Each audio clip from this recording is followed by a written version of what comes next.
দর্শক, আবহাওয়ার খবর জানতে চলে যাচ্ছি সহকর্মী শাহানুর সরকারের কাছে। শাহানুর, আজকের আবহাওয়া নিয়ে আপনার কাছে কি তথ্য আছে আমাদের জানান।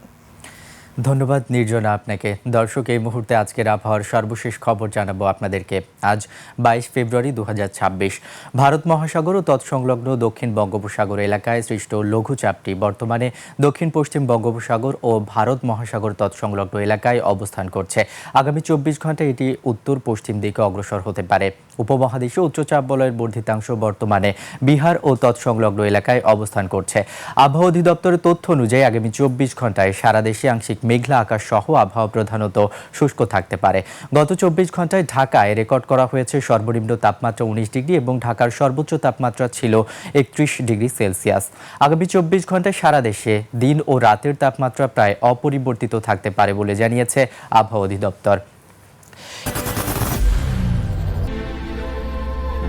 I am Ox. এই মুহূর্তে দেশের বিভিন্ন স্থানের তাপমাত্রাগুলো যদি বলি, তাহলে প্রথমেই দেখতে পাচ্ছি রাজধানী ঢাকার তাপমাত্রা রয়েছে 25 ডিগ্রি সেলসিয়াস, কুমিল্লার তাপমাত্রা রয়েছে 24 ডিগ্রি সেলসিয়াস, চট্টগ্রামের তাপমাত্রা দেখতে পাচ্ছি 25 ডিগ্রি সেলসিয়াস, বরিশালের এই মুহূর্তে তাপমাত্রা রয়েছে 24 ডিগ্রি সেলসিয়াস, খুলনার এই মুহূর্তে গড় তাপমাত্রা রয়েছে 24 ডিগ্রি সেলসিয়াস, ময়মনসিংহের তাপমাত্রা রয়েছে 23 ডিগ্রি সেলসিয়াস, সবশেষ রাজশাহীর তাপমাত্রা দেখতে পাচ্ছি 24 ডিগ্রি সেলসিয়াস রয়েছে।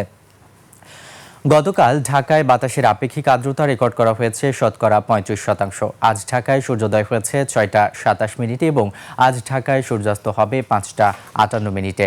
দর্শক, এই ছিল আজকের আবহাওয়ার সর্বশেষ তথ্য। চলে যাচ্ছি নির্জনার কাছে। নির্জনা। শাহানুর, অসংখ্য ধন্যবাদ আপনাকে।